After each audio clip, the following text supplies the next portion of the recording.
मित्रों, पहले तो क्षमा चाहते हैं कि आपको 7:30 बजे डिस्टर्ब किया, लेकिन ये विषय बहुत ही गंभीर है, इसलिए आपको बुलाना पड़ा। आज टाइम्स नाउ चैनल पर गृह विभाग के उस समय के इंटरनल सिक्योरिटी के अंडर सेक्रेटरी आरवीएस मनी का इंटरव्यू आया है, जिस इंटरव्यू में उन्होंने इस बात को कंफर्म किया है कि पहला एफिडेविट इशरत जहां के मामले में उन्होंने फाइल किया था, जिसमें स्पष्ट कहा गया था कि ये सभी एलईटी के ऑपरेटिव्स थे, आतंकवादियों के संबंध थे, इसलिए इनके मुठभेड़ के मामले में कोई सीबीआई के जांच की आवश्यकता नहीं है। Be very clear, the first affidavit dated August 6, 2009 clearly stated that they being LET operatives having linkage with terrorists, there is no need at all for a CBI inquiry into their killing. Shri money ने यह भी कहा कि यह affidavit उन्होंने बनाया था, IB का इनपुट आया था और इसे उस समय में हाईएस्ट लेवल पर, होम मिनिस्ट्री लेवल पर अप्रूव किया गया था, जिसमें लॉ मिनिस्ट्री की भी राय ली गई थी और उसके बाद यह कोर्ट में फाइल हुआ।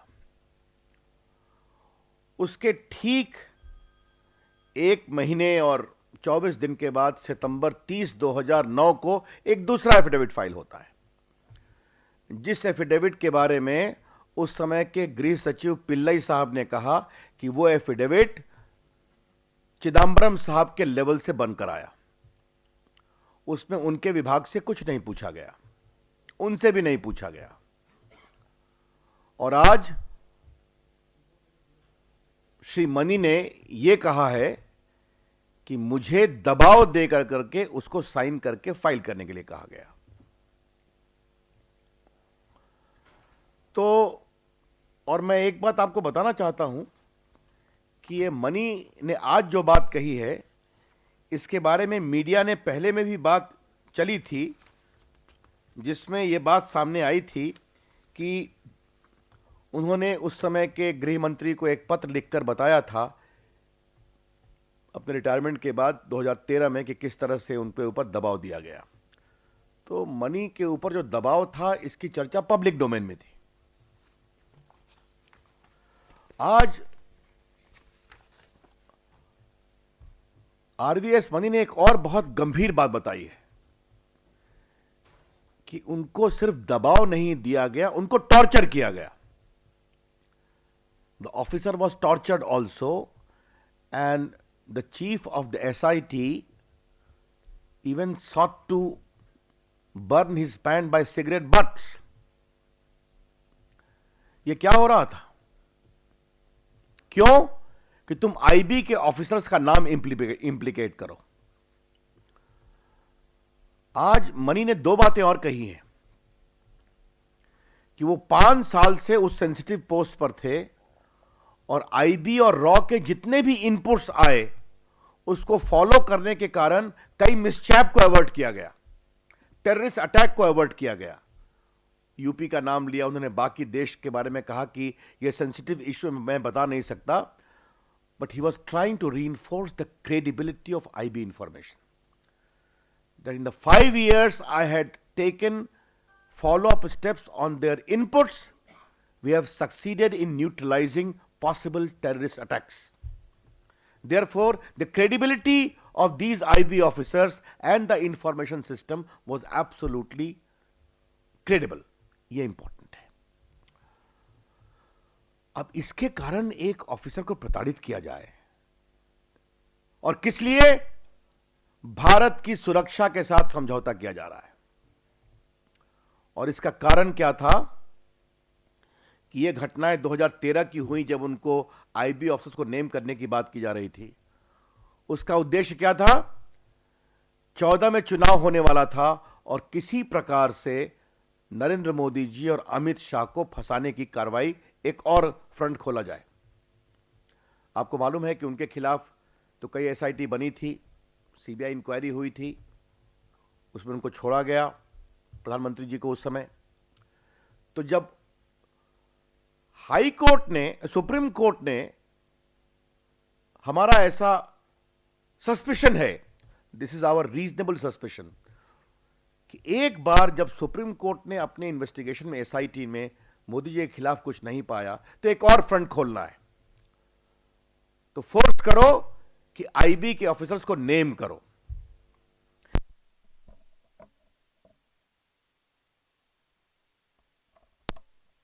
तत्कालीन मुख्यमंत्री गुजरात के नरेंद्र मोदी जी और अमित शाह को इंप्लीकेट करने की कार्रवाई की है।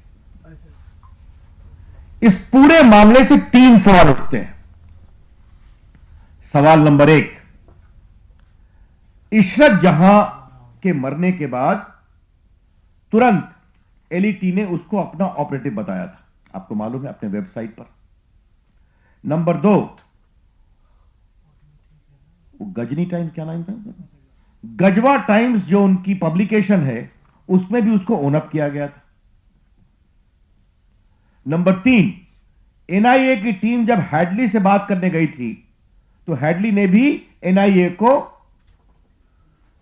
इशरत जहां के बारे में बताया था, जिसको उसने कोर्ट में भी कंफर्म किया। ये 3-4 एविडेंस होने के बावजूद चिदंबरम साहब ने एफिडेविट को क्यों चेंज किया और क्यों कहा कोई कंक्लूसिव प्रूफ नहीं है? तो क्या भारत के उस समय के गृह मंत्री, देश के आईबी, देश के रॉ, देश के एनआईए के इंफॉर्मेशन सिस्टम और फॉलो अप सिस्टम पर सिर्फ नरेंद्र मोदी को फंसाने के लिए सवालिया निशान खड़े कर रहे थे? The country today is entitled to know that Mr. Chidambaram, as the Home Minister of India, by changing this affidavit, stating inter alia that there was no conclusive proof of Israt Jahan being an LET operative, was seeking to question the credibility of the entire information apparatus of NIA, of IB and RAW. Can a home minister behave in such an irresponsible manner? और ये शब्द का प्रयोग मैं पूरी जिम्मेवारी से कह रहा हूं। क्या श्रीमान चिदंबरम भारत के गृह मंत्री के रूप में इतने गैर जिम्मेवार हो सकते हैं कि जब भारत के ऊपर आतंकवाद का इतना बड़ा हमला है, मुंबई में लोग मारे गए हैं, देश में आतंकवाद का हमला है, आईबी और एनआईए के इंफॉर्मेशन सिस्टम पर कई जगह आतंकवाद की वारदात को रोका गया है, तब आप सिर्फ नरेंद्र मोदी और अमित शाह को फंसाने के लिए देश की पूरी सुरक्षा एजेंसी की क्रेडिबिलिटी पर सवाल कर रहे हैं? और यह बात इससे और जाहिर हो जाती है कि उन्होंने अपने होम सेक्रेटरी को बाईपास किया और अब आप देख रहे हैं कि उस समय के अंडर सेक्रेटरी सिक्योरिटी की साथ क्या व्यवहार किया गया। हमारा आरोप है कि श्री चिदंबरम यह काम खुद नहीं कर रहे थे। इस काम को करने के लिए कांग्रेस के टॉप हाई कमांड का उनको निर्देश था कि 13 में चुनाव, 14 में लोकसभा का चुनाव होने वाला, मोदी जी की लोकप्रियता बढ़ रही थी, 12 में वो दोबारा जीत चुके थे, इसलिए एफिडेविट तो चेंज हुआ ही हुआ, बाद में सारा प्रकरण आपने देखा कि आईबी के ऊपर दबाव पड़ा, एसआईटी के ऊपर दबाव पड़ा कि राजेंद्र कुमार को नेम करो, और नेम का करके सब किसी न किसी प्रकार से कि ये पूरे मोदी, और ये आपको मालूम है कि एलईटी के ऑपरेटिव्स मोदी जी को मारने के लिए आए थे और प्रिवेंटिव और प्रीएम्प्टिव एक्शन में वो मारे गए थे। क्या कांग्रेस पार्टी अपने राजनीतिक हितों के लाभ के लिए देश की सुरक्षा के साथ कॉम्प्रोमाइज करेगी? यह बड़ा सवाल है। और क्या श्री पिल्लई, जो यूपीए सरकार में बड़े पदों पर रहे, वो झूठ बोल रहे हैं? क्या आरवी मणि, जो एक इंपेकेबल कैरेक्टर का अंडर सेक्रेटरी इंटरनल सिक्योरिटी रहा 5 साल, वो झूठ बोल रहा है? इन सबों ने कहा कि दबाव देकर करके पॉलिटिकल लेवल से एफिडेविट चेंज हुआ। और मेरा कहना यह है यह एफिडेविट चेंज इसलिए हुआ कि उस समय सीबीआई इंक्वायरी हो इशरत जहां और बाकी के मरने में, इसके लिए एक मामला पेंडिंग था, उसी में तो एफिडेविट जाना था। तो एक प्रकार से जो पिटिशनर की दलील थी, सरकार ने उस दलील के साथ अपने को जोड़ लिया। और बाद में आपको मालूम होगा पूरे मामले की जांच की गई थी कोर्ट के निर्देश में, उसमें मुझे कुछ नहीं कहना है। उसमें क्या क्या हुआ, कई अफसर जेल गए, अब कई लोगों ने सुप्रीम कोर्ट में प्ली दिया है कि अब हमारी केस की दोबारा सुनवाई करें। मैंने सुना है सुप्रीम कोर्ट ने नोटिस किया है उसमें। That is a separate matter all together. आज बीजेपी की ओर से हम भारत सरकार से मांग करते हैं इस पूरे मामले की जांच की जाए। यह बहुत ही गंभीर मामला है। On behalf of the BJP today we are demanding that this entire flip flop in the Ishrat Jahan case, the way the affidavit was changed, under whose pressure it was changed, for what purpose it was changed, a fair inquiry be done, including taking the view of all the senior officers of that point in time, who was pressurizing whom, for what purpose, कौन किसको क्यों दबाव दे रहा था। और इस जांच के दायरे में एक और बात आनी चाहिए कि इस दबाव के कारण भारत की सुरक्षा और सुरक्षा बलों के मनोबल पर क्या असर पड़ा। जब हम विपक्ष में थे और मैं पार्टी का मुख्य प्रवक्ता था, तो आप लोगों से यहां मुझे कई बार बात करने का अवसर मिला था, जिसमें हमने कहा था कि हम देश के सुरक्षा बलों के मनोबल को मत तोड़ें। आईबी के लोग, रॉ के लोग अपने जीवन को जोखिम में डालकर इंफॉर्मेशन लाते हैं ताकि देश सुरक्षित रहे।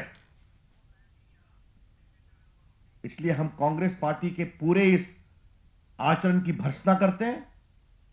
और यह सिर्फ चिदंबरम का विषय नहीं है, उनकी भूमिका की पूरी जांच होनी चाहिए। लेकिन कांग्रेस पार्टी के वरिष्ठ लोगों की भूमिका की भी जांच होनी चाहिए। किसका दबाव था?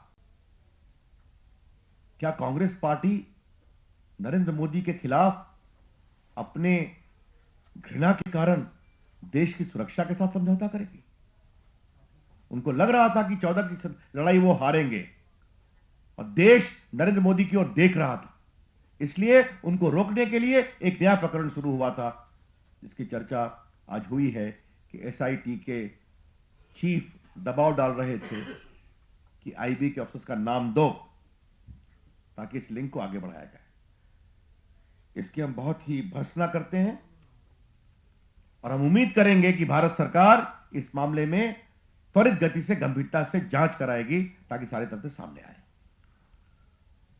मुझे अपनी ओर से इतना ही कहना था। अब आपके कोई सवाल है तो उसका हम उत्तर देंगे।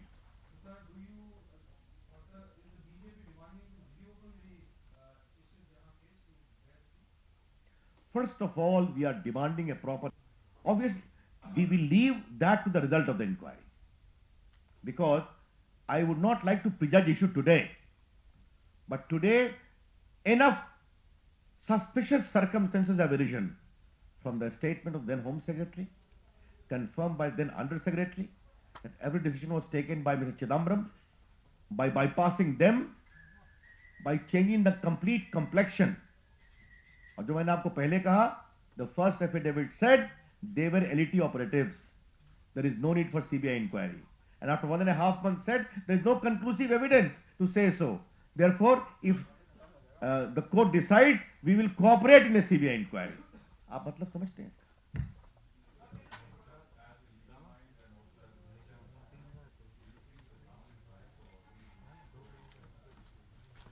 We are not closing that option. But here I want to clarify, I am talking on behalf of my party. Be very clear about it. But if the entire infirmity, irregularities, the pressures are worked out, why not?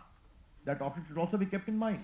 It is high time that there was a consistent campaign against Mr. Modi that he needs to be framed. Amit Shah needs to be framed by hook, by crook, and the entire governmental machinery was thought to be abused. Yes.